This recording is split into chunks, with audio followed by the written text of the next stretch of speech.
positive off the top, boys. Fine.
The Chiefs get back in the win column with a 27-17 victory over the New England Patriots. What's up, everybody? Ken Swanson here with Craig Stout and Maddie Lane, celebrating a Chiefs victory. And hey, look, I kind of appreciate those more and more this season relative to some other years. Chiefs largely, you're feeling good, 27-10, some mistakes we'll talk about later in the game. But hey, back in the win column, offense did some good things. Defense did some good things. Matthew?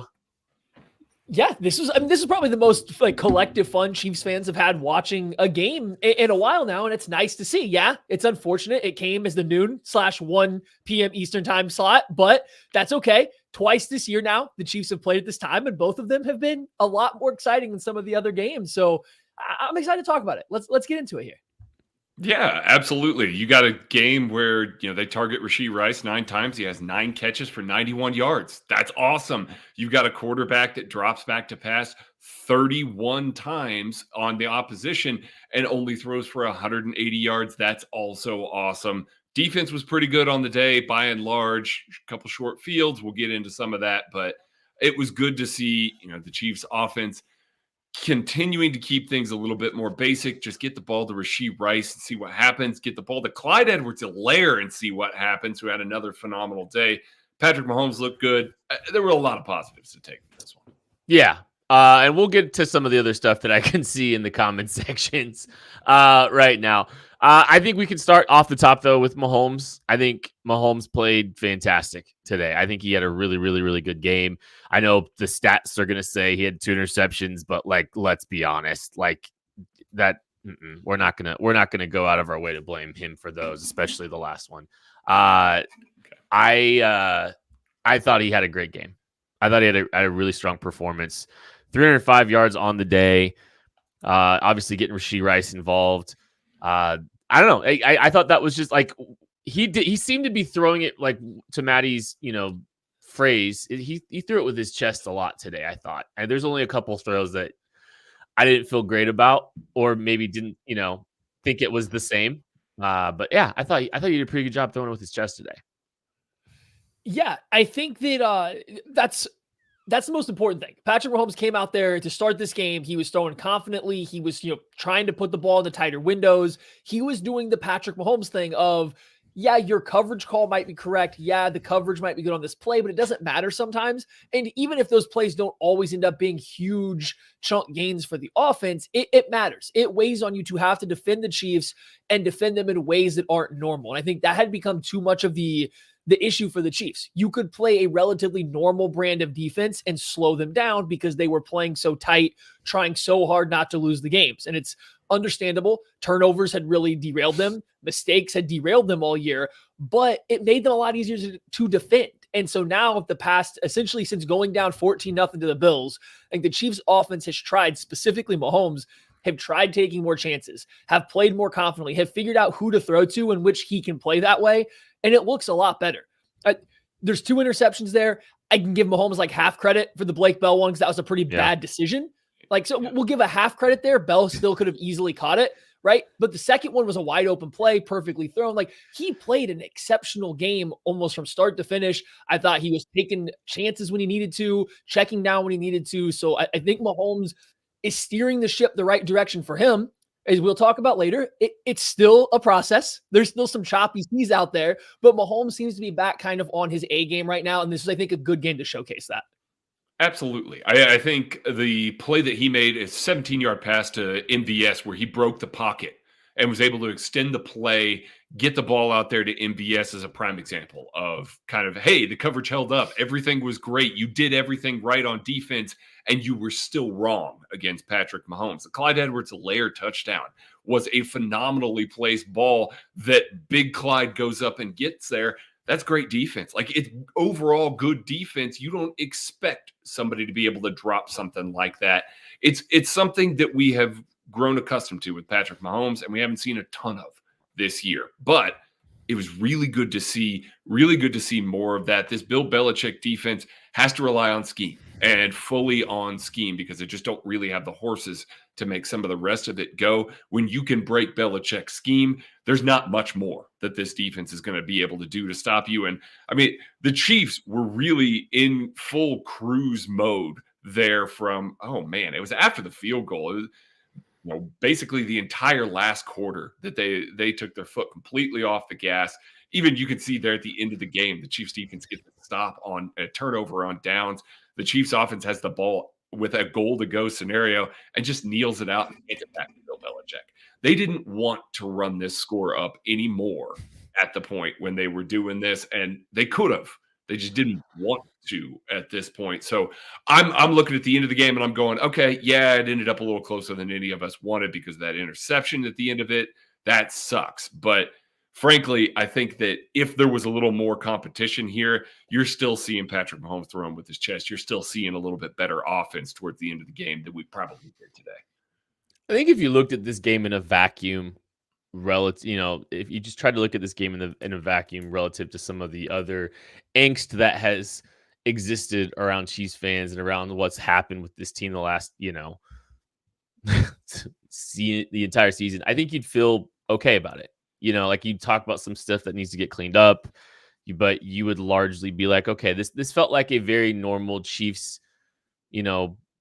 beating a team that they should beat comfortably on the road kind of win that we've seen. Yeah, there was mistakes and there's things that you would want back, but a lot of it felt kind of like, some of the games that we've seen this team where if everything was going the way it was going, you'd be like, okay, so yeah, there's these issues, but they pulled it off. They won by double digits. They covered, yada, yada, yada. But obviously, I think just, the angst of some of the stuff in this season has probably created, some other frustrations as we're seeing in some of this in the comment section as well.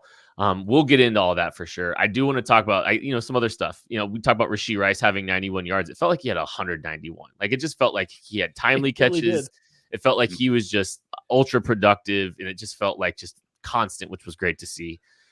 But how about Clyde Edwards-Helaire? We need to give him some love today too, because he was awesome. And he's the last few weeks we talked about how he's looked really good recently. He looks like the guy we thought we were gonna see, when the Chiefs drafted him out of LSU, doing some stuff, in the run game, making some people miss, and then an incredible catch, improvising on the back line. How often do you throw in a high pass to Clyde Edwards-Helaire who's backlining a touchdown in the end zone? But here it is, Clyde Edwards-Helaire with every chance I get now. Seriously, that was one of his best games in a long time, man. Yeah. I mean, he was the second leading receiver for the team, and he was their leading rusher. And granted, I don't know if we need to talk too much about the rushing effort from this game, but he was their second leading receiver, and he was the leading rusher. And in a game where Travis Kelce didn't have his best stuff, where Kadarius Toney didn't have his best stuff, where other receivers could not really get going besides Rashee Rice, it was Clyde Edwards-Helaire who stepped up in a huge spot. Jerick McKinnon also made some very timely plays. I don't want to take him out of this, but this team is at that point now where they kind of know what they have offensively, and they know what works, what doesn't work. And while they're trying to get other pieces rolling, it will be good to have Pacheco when he's back healthy. Jerick McKinnon is a known commodity. And if Clyde can play like this, even though the snap count will go down, if Clyde can play like this when he is out on the field, that gives them kind of a safety net. It gives them a safety net of a second, third passing option or way to run their offense that can actually, not scare teams, but be effective and be efficient. And that's how this team is going to win the rest of the year, is efficient offense, driving the ball down the field, not having negative plays. And that can't be only throwing to Rashee Rice every single play. So having someone like Clyde step up was big. The catch in the back of the end zone was great. His running on the screenplay was great. I think you're seeing them be a little bit more comfortable trying to get him involved in the passing game. So back-to-back good games for Clyde Edwards-Helaire. They really were, and this is a very good thing for them in the stint without Pacheco coming in, Greg. Absolutely the case. We know that he's RB2 in this offense with Isaiah Pacheco being the first back here. It's like we talk about with Drew Tranquill all the time, having a dependable guy that you can put in there and so your offense can still go and can still operate, and frankly did not miss a beat today. That's awesome. This is the exact reason why when they got to the end of the preseason, looked around the NFL and said, hey, listen, he's worth more to us than whatever low day 3 pick that's out there that anybody would potentially dangle for him, because of games like this where you can rely on him a little bit more, allow him to be a little bit more dependable, and take some of the mileage off of a Jerick McKinnon in this case. Jerick was good today. I was rooting for him to get that rushing touchdown. That way he could have thrown for one, caught one, and rushed for one on the day. Great innovative play call by Andy Reid on that first touchdown. Loved it. Absolutely loved it.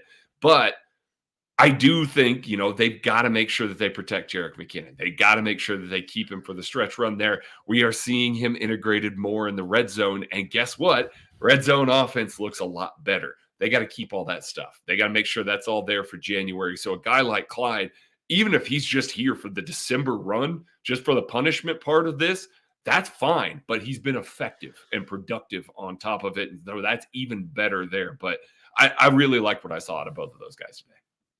It's kind of funny. We've talked a lot about on this show about, keeping Jerick on ice as much as you can. And, he had a hard time finding a market. He's always been a guy that struggled to, stay healthy, but, or he's always injured. And like we saw him kind of lose some juice at the end of the last year. But, and even today, he was coming up limping on special teams, which he was still playing. Yeah.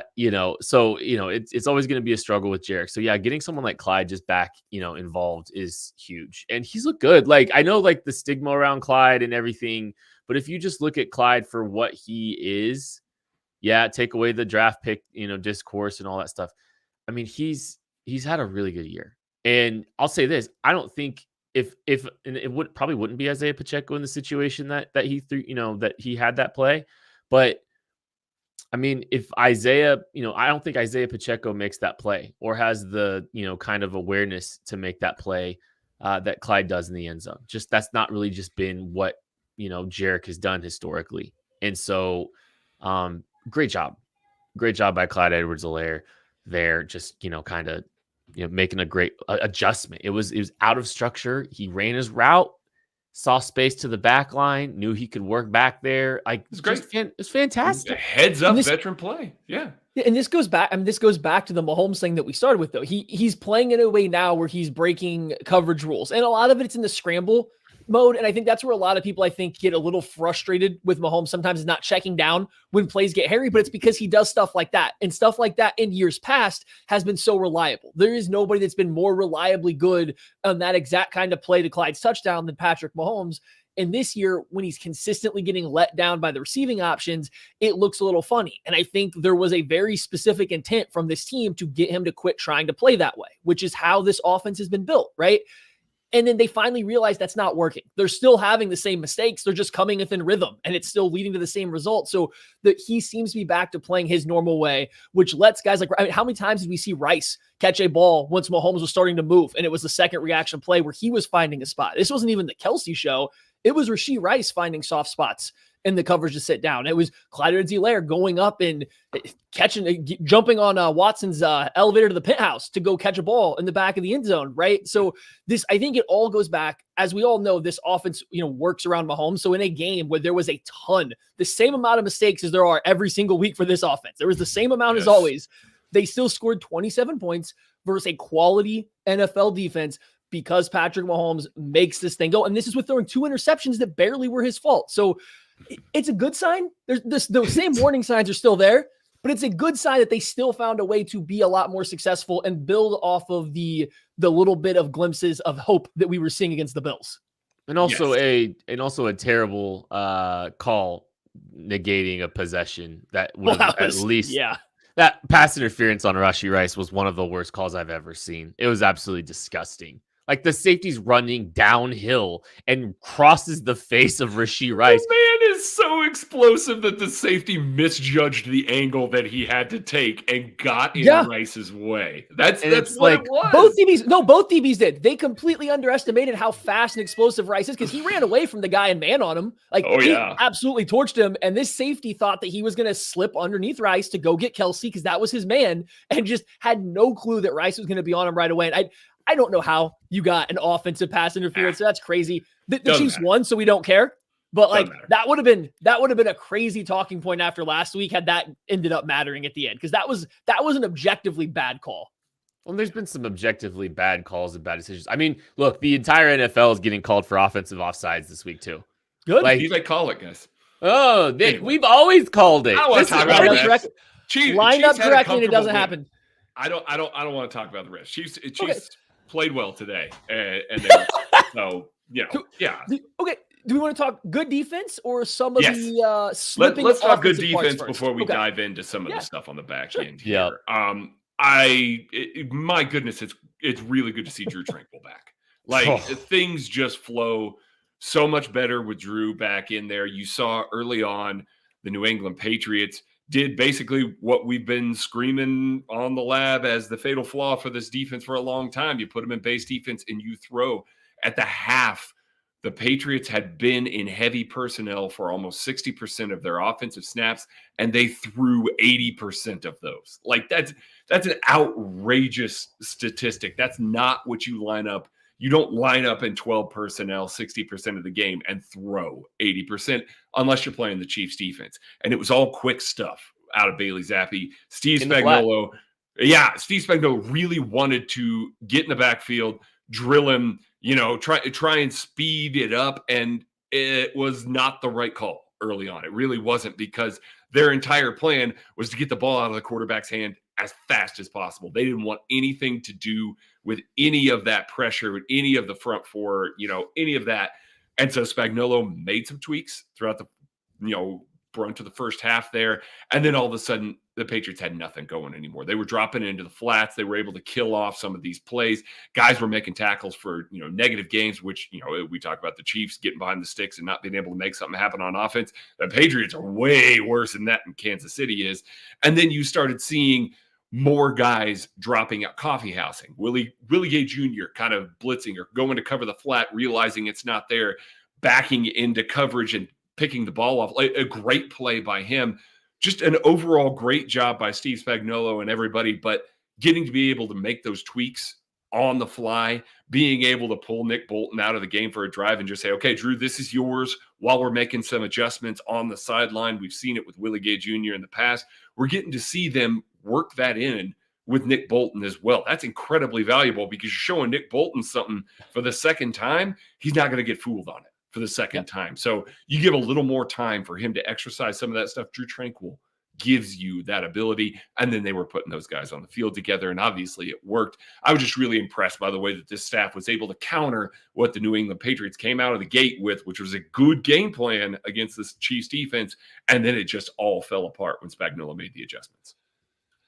Yeah, the Patriots came out and did the same thing that we saw the Packers do, the same thing the Bills did to start the game. It was attack the Chiefs linebackers in coverage specifically. The Patriots didn't even try to mess with the running of the football, which the other two teams had success with. They just said, nah, we're going to throw out of this heavy personnel. You're going to be in base. We're going to throw. We're going to take advantage of Nick Bolton. We're going to take advantage of Leo Chenal, Willie Gay in coverage, and we're going to make it work. And they kept doing it. And then anytime the Chiefs tried to blitz, the quick pass was coming out. When the Chiefs didn't blitz, there was enough bodies aligned in tight with chip help and just extra bodies to get through that the pass rush wasn't getting home consistently. And it took a minute. And then the Chiefs kind of adjusted and they started bringing a little bit less pressure in this game. Their answer versus the Bills was to bring more pressure. The answer in this game was to bring less. And like that shows you right there that, hey, they do make adjustments in a game. Essentially the same problem was beating them. And they made a different adjustment for this one because of a different team, different personnel grouping, which is really nice. You saw more Tranquil and Nick Bolton out there together in times, which I think we're all waiting for it. Like, I know the injury kind of derailed us getting that raise, but like that's their two linebackers that should play the most. There's no reason for those two linebackers to not be on the field the vast majority of the time. We saw the coverage really start to get stickier, start to play downhill, try to dare the Patriots to throw the ball downfield a little bit more as the game went on. It worked. The pass rush started getting home. So like everything evolved. This defense, I don't want to say they started slow, but they kind of did. Again, this is about a month in a row now where they're starting each game a little slow, but then they're adjusting as it goes on. And I mean, essentially shutting the Patriots out. There was two turnovers that led to easy points for the Patriots, right? That's 10 points off of turnovers right there in Chiefs territory. Good job. I mean, once again, Steve Spagnuolo just proves that he's really, really damn good at this. Really good at this. It's shocking, I know, but we are now here in the year 4 where he's really good at this, and people got to quit being surprised about it, Kent. Yeah, no, for sure. And like I told you guys, I was a little bit, leery of some stuff here with this team. It is funny. Patriots 61-yard touchdown drive.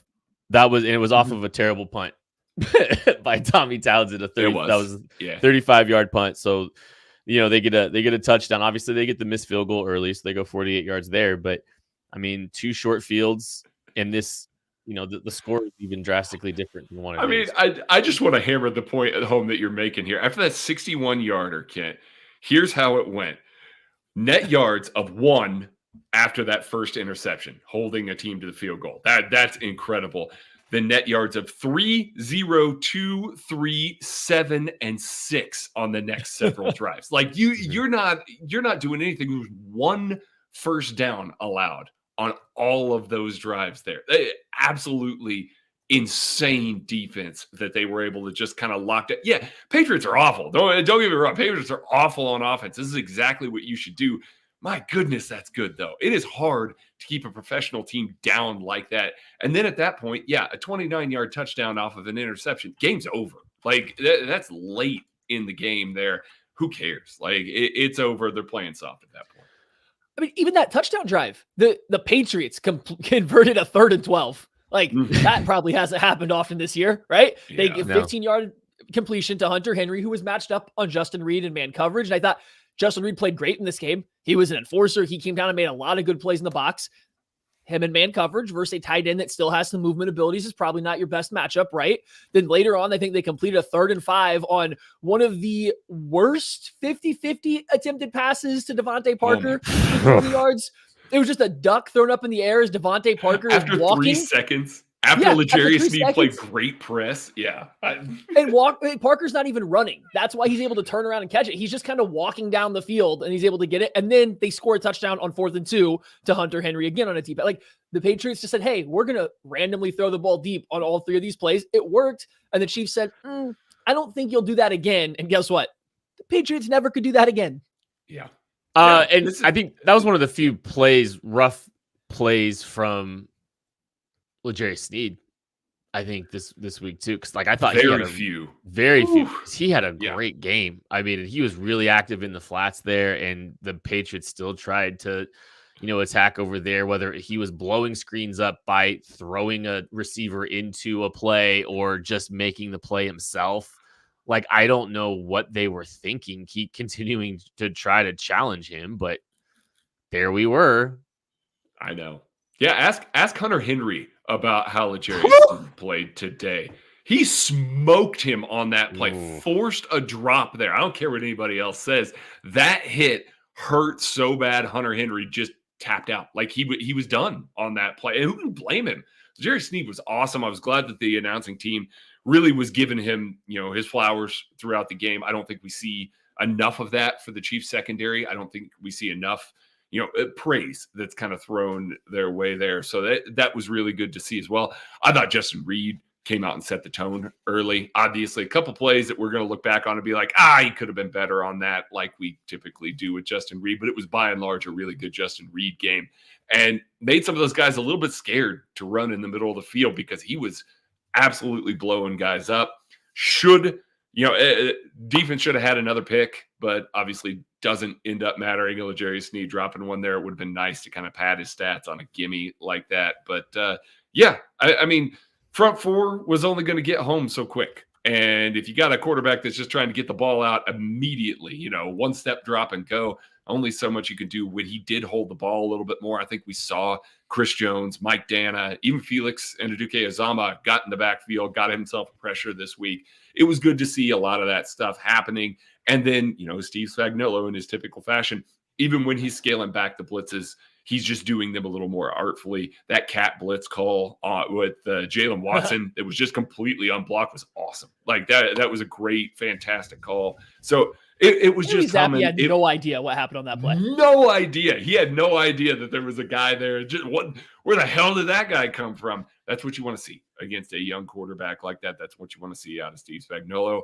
I fully expect that we're going to continue to see that against some backup quarterbacks to finish out the year. It is good to get the defense kind of the juices flowing again after maybe a couple of weeks where they've walked away from the game feeling a little bit wanting, especially starting the game. Starting it with a 3-and-out, obviously allowing that touchdown is not great, but starting it with the 3-and-out, allowing the touchdown, then coming up strong and only holding to a field goal there was really, really good defense. We got through a lot of the things that were good to see. Obviously, there's a lot of frustration still with some things, and we're going to talk about all those right after this. Thanks for listening to KC Sports Network. Make sure you download our new app. Find it on the App Store or Google Play. Just search KC Sports Network. Chiefs win 27-17 over the New England Patriots. There's plenty of good things to talk about, and if you're just joining us, first 26 minutes of this show were geared towards talking about a lot of the reasons for optimism. There's definitely some frustration still lingering with this game. And I just said, I thought the Chiefs were going to finally put together a clean game. I thought no balls on the ground, no interceptions, turnover free. I know. I just had, it just felt like here's the thing. We've seen this team respond historically better than this group has. And this is a group that continues to make the same mistakes over and over again. And it does not appear like there is any end in sight, because today, more drops, more fumbles, and just the worst guys to have that happen to. I mean, Kadarius Toney's the one that's drawing the most ire, and it's the one that eventually Patrick Mahomes losing his mind on the sideline. I made him my player to watch because I wanted to see if he would respond, and he didn't again. Yeah, it looked like he played a fair amount of snaps too. It looked like early on, not that the Chiefs were going out of their way to get him involved, but they looked like they definitely wanted him to be involved to get back into the stride of things, making things happen. And everything was going generally okay-ish adjacent. There was never anything. Kadarius Toney has never hit quite like the hope was there, right? It's just never gotten there. And at this point, I think everyone's lowered their expectations to just get him out there to be an elite athlete. So that way, the 5 times a game that you can find a way to put the ball in his hands, maybe something good happens. And while we're still not getting a lot of the good, the problem is he's actively hurting the team more often than helping them on these options. It's just getting so incredibly bad at this point, between mental lapses, between not knowing where he's supposed to go on certain routes, to making coverage. We talked earlier about Rashee Rice making the proper adjustments versus, zone coverages as the play breaks down. Kadarius Toney it's not a drop, it's a pass breakup. I'm pretty sure that whether he's right or wrong, Mahomes and him were just on the not on the same page. And the ball was thrown where Toney moved away from, and it's incomplete.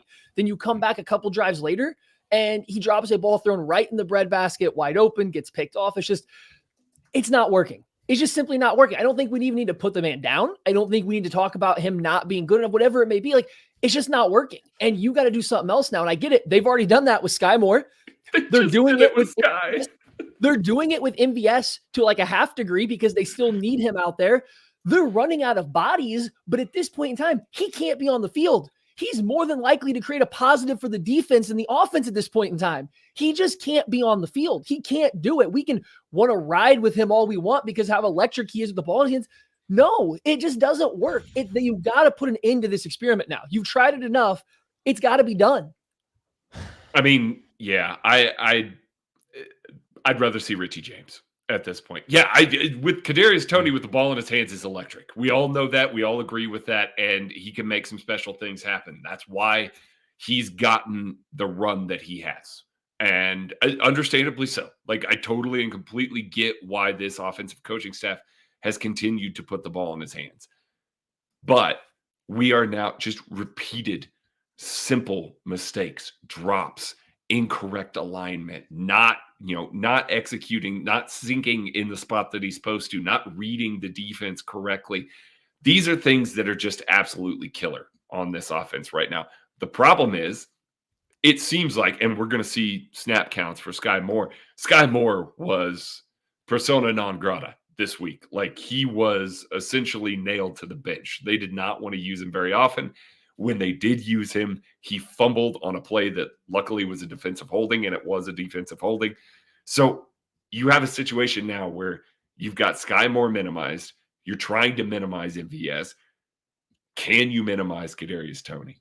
If you're going to do that, you're going to lean into 12 personnel. Now, all of a sudden, Noah Gray. You're going to lean into your backs. Now, all of a sudden, Clyde Edwards-Helaire. Zach Ertz. Hey, listen, it's one of those things it looks okay when they do it right now to those guys. So leaning into that a little bit more, maybe not the worst idea in the world, but yeah, I'm with Maddie. Like, you can't keep giving him opportunities because he's just blowing every single one of them, and he's not able to step up and take that next step. Give him that breathing room, sit him for a couple of weeks and then try again. I'm fine with that. Something's got to happen to get the focus right, to get everything right, to where he's just playing like a wide receiver again.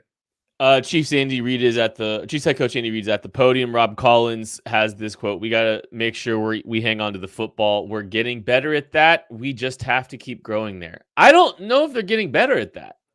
Factually, two drops on one drive, and that neither one of them was Kadarius. Rasheed fumbles on one drive. Rasheed fumbled twice, right? Once, no. Rasheed, I think he actually fumbled once. And then Sky fumbled. And then I think was there not a third fumble in there? Am I misremembering a fumble that they recovered on their? I could be wrong. But the drops, I mean, no, they're not getting better at that. That's not true. I'm sorry. I know, like, we're gonna try to play this positivity and all this stuff. That's not true. Like, they won a game despite those mistakes that they continued to make. Obviously the results were a lot better, and they had better success in the red zone, and like there's some positive things there, right? Like, there's good things coming out of that game, but no, the same mistakes are the same mistakes, and they continue to happen. So I don't know what indicator would make you believe that I think they had more fumbles today than they did the week prior. So, like, no, it's not better. That is not true. I'm done with that. I'm sorry. I'm over it. It's true because neither one of them resulted in turnovers. Got it. It's not about process. It's about results. Okay. Got it. Well, I'm sorry. I can't subscribe to that. Like, that was not improvement in that regard. So that's okay. So here, yeah, I know. I agree that there's no. Let's talk about that. It's perfect time to talk about the fumbles. So, like, I mean, go for it. Oh, the fumbles. They were pretty unfortunate. I mean, like, Rashee Rice made a guy miss, broke a tackle, and got hit right as he came out of it. He actually had retucked the ball. He tucked the ball, actively shoved it in where it was supposed to be. Wrong arm, I get it, but the contact was coming, no chance. He tucked it in, took a helmet right on the ball. Happens. It's unfortunate. It's back-to-back weeks for him. I don't think that's a thing to be concerned about, though. I mean, he hasn't had a fumbling problem. It's been a drops problem, which, hey, he didn't have one today.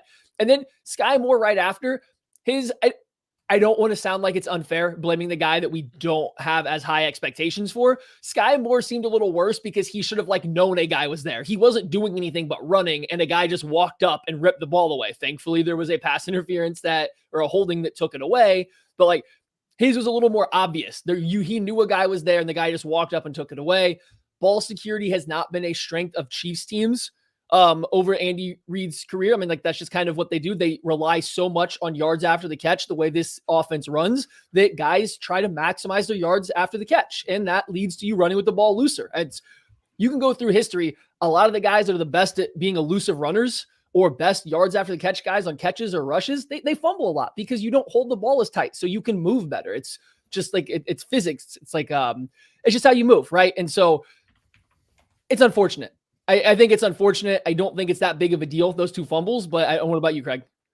No, I don't think it's that big of a deal. Like, we are on the verge, though. Like, if it happens next week as well, I'm going to be a lot more critical about it. But it's also hard to get mad at the guy that has 7 receiving touchdowns on the year. 7.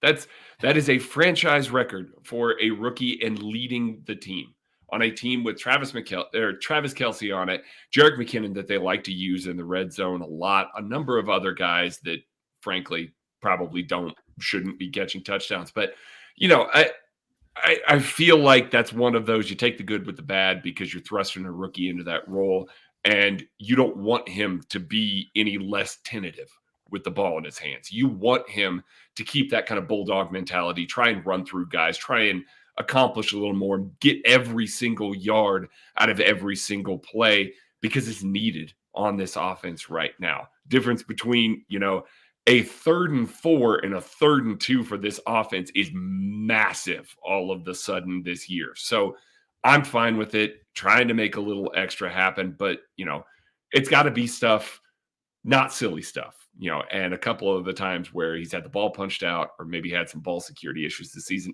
has been a little silly. I don't know that I'm as crucial about this one this week. My angst doesn't really fall too much with Rashid. Like, I think there is something that it's going to take him some time to get a feel for. It's spatial awareness in those kind of situations where I think he's going to have a better understanding of. I mean, he did an okay job tucking the ball. But I mean, Travis Kelce's kind of mastered. I think when he's intentional with protecting the football, I think he does a fantastic job. Obviously he's had his own fumbles in of itself, but like, it only takes one for him to kind of get reminded, and then he kind of does a lot better job, which we've seen in recent memory. You live with what happens with what happens with Rashid. Sky. It's Sky and Kadarius drawing the ire in the comments today, and they absolutely should. Because you can't do nothing. You can't do nothing and then do that, Sky. You can't. You can't do nothing and then do that. And I know, and you could see, I'm not going to say for sure and definitively that Creed Humphrey was yelling at Sky Moore, but he was mad about something that happened, and he seemed to be staring in the direction of the guy that that was fumbling the football. So there was some level of frustration. And then you see with the Kadarius situation with Mahomes, him fuming after another Groundhog Day moment with Kadarius Toney dropping the ball. There are just those two, the mistakes that they continue to make are just inexcusable.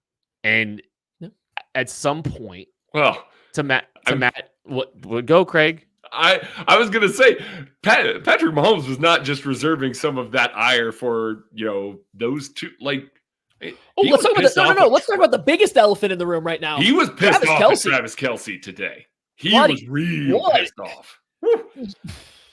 You want to tell me that a guy, you cannot watch this game and the way Travis Kelce's this year, he's over 1,000 yards. He's still the best tight end in the league, if not the second. But he's right there, right?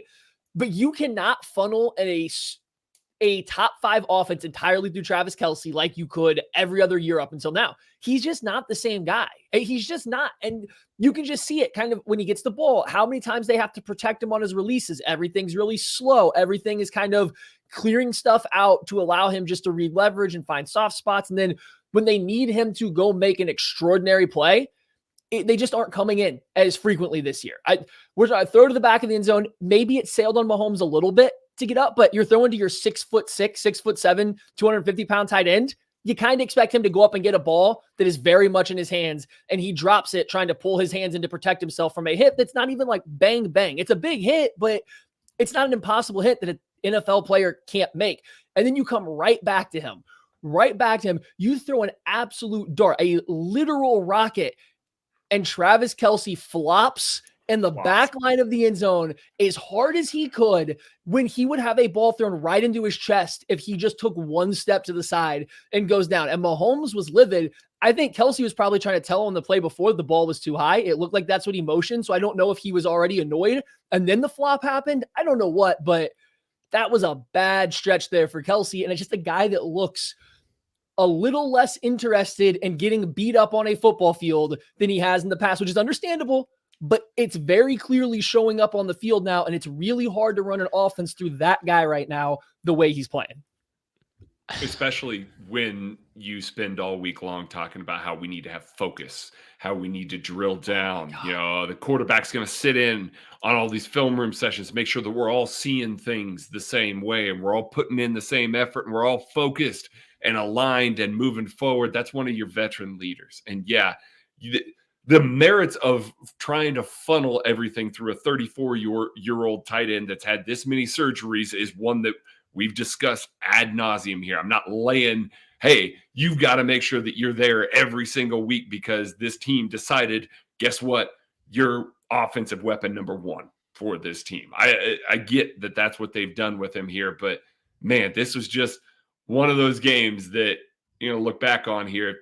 If this ended up in a close Chiefs win or a Chiefs loss, there would be a lot of angry people at Travis Kelce after this one, because it just whatever was going on today did not look particularly good between him. Real quick, it got to the point where Bill Belichick is single covering Travis Kelce in the red zone and on third downs because he's not afraid of him.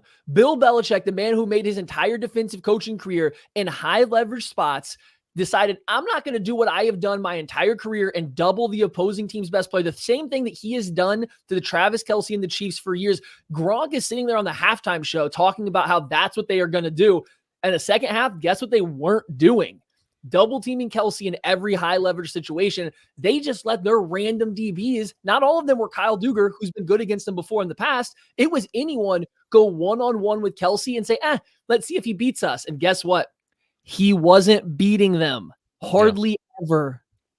Well, and like, I think this is one of the things, again, like, I don't want to belabor what we spent all offseason talking about, but it shows up more and more the later the season goes on. It's because watch Travis Kelce on his last catch of the Super Bowl and watch how much he's gutting through it. He's played through so much his whole career. He loves this game. He doesn't miss time.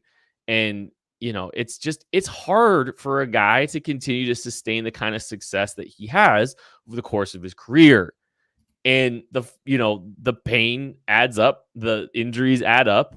And look, I get some of the frustration with maybe some of the, choices he made, at the catch point in the end zone against Kyle Duggar and all that stuff. But like, this is where I said it on Twitter, and I think I'm at the point, even like this isn't saying the Chiefs are not going to be able to achieve great things this year.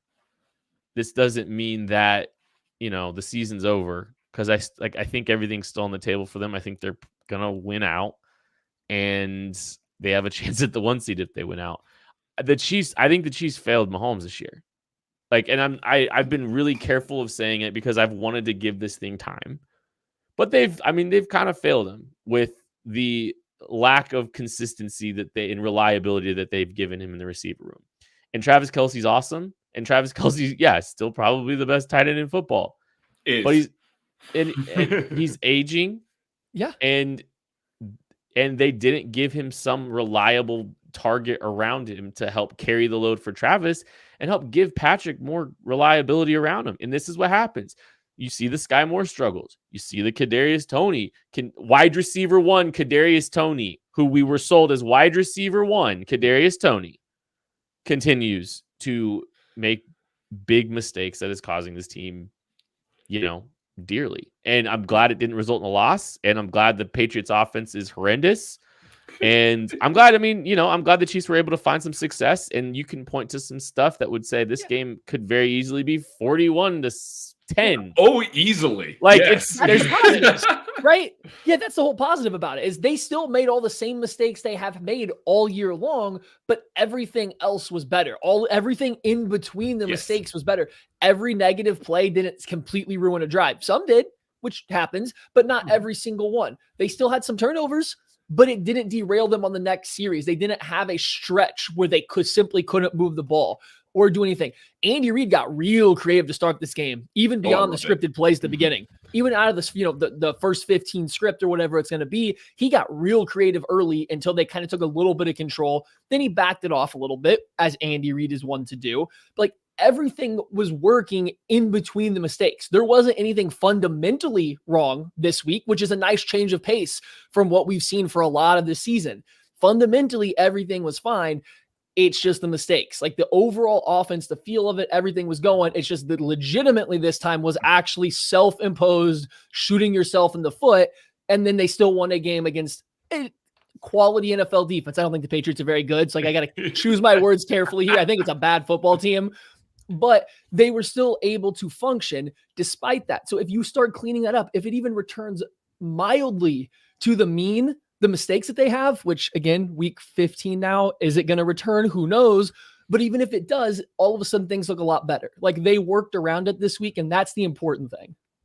I do think if we do want to talk about focus and things improving, the screen game was terrific today.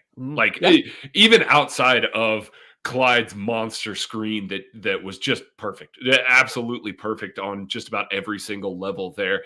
There were a lot of those little wide receiver bubble screens that were just really effective and, were executed pretty well outside of maybe a Kadarius Toney one where he overran his blockers a little bit. That's what we like to see a little bit more. Some of those types of plays, the Andy Reid hallmarks that, pursuant defenses get a little bit more aggressive.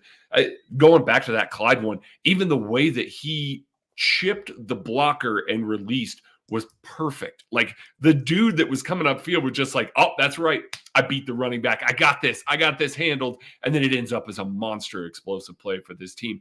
That's what we're used to out of Andy Reid when the offense maybe isn't having the same sort of success with more explosive plays from their traditional drop back game or even from their RPOs.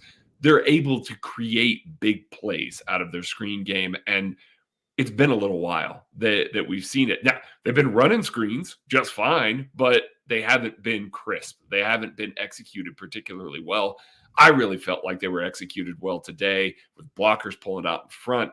One of the few things that the offensive line did well, that's the other thing I guess we can talk about a little bit, or we can save that for the lab because we're already at 50 minutes here. Juwan Taylor, yikes today. Like, big old ball of yikes. Wanye Morris, again, you understand a little bit more. He's a rookie coming in against a guy like Josh Uche who has some serious wheels beating him up the arc. And not even, his sack, I'm not even that mad at him specifically about. Yeah. But there were a lot of plays. Trey Smith had a bad game today as well. There's a lot of that offensive line stuff that really needs to get cleaned up for this team going forward. But at least in the screen game, the offensive line looked pretty good. Yeah, for sure. All right, let's move on and do Toast Game, presented by Ben Holiday, bottled in Bond Bourbon. Take away, Tuck.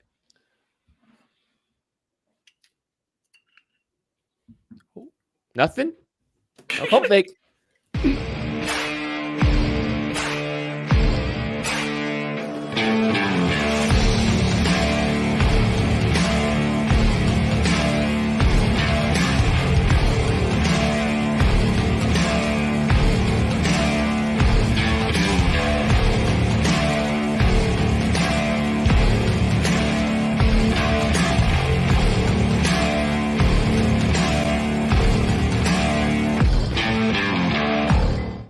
Toast Game again, presented by Ben Holiday, bottled in Bond Bourbon. It is time to go around the room. Matthew Lane, who you got? Who you toasting to? Yeah, I so was not ready for this off the top. I'm going to go with Rashee Rice because this entire offense today funneled through him. The offense entirely went through Rashee Rice today. I would dread to see what this would look like without him. I thought he made He ran some really nice routes. He made some really impressive catches. Getting into the end zone on the little flick from Jerick McKinnon was nice. Like, he was, besides Mahomes, he was the guy that made this offense go. I think very clearly he was the second best player on this offense all game long, and they needed him this game. It's nice to see them treat him as a wide receiver one that doesn't need to leave the field and do a little bit of everything. So shout out to Rashee Rice for continuing to build on what's been a great rookie season. Love it. Craig Stout. Clyde Edwards-Helaire. Like, I was just hoping that Matty wasn't going to take this. Over 100, combined yards, rushing and receiving. A really terrific performance from a guy that, frankly, needed one this season. I know he's always going to have that kind of T. Higgins, Michael Pittman Jr., stank hanging around him from a lot of Chiefs fans that look at round one, look at what really would be helping this team right now, and looking at his career in Kansas City. Moving past that round one thing, you can't ask for a better RB2 than Clyde Edwards-Helaire in this offense right now. His ability to pick things up, his ability to make this offense still go. And, he said, hey, the short guys always jump the highest. I believe that's what he said walking off the field today. So really, really big game for Clyde Edwards-Helaire. Toast to him. Love it. All right, I'm rolling with L'Jarius Sneed here for mine. I thought he had a great game. Like, just an absolute menace in the flats. He's the best flat defender cornerback in the National Football League, I think. I mean, he's just been so good out there. They try to throw stuff at him. Why? I don't know. And he's just disrupting in a variety of different ways. I know he had, he didn't really play that, whatever you want to call that, back shoulder fade great against Devontae Parker, but that was just freakish. But I thought outside of that, he had a great game, continues to have a great game, having a fantastic contract year.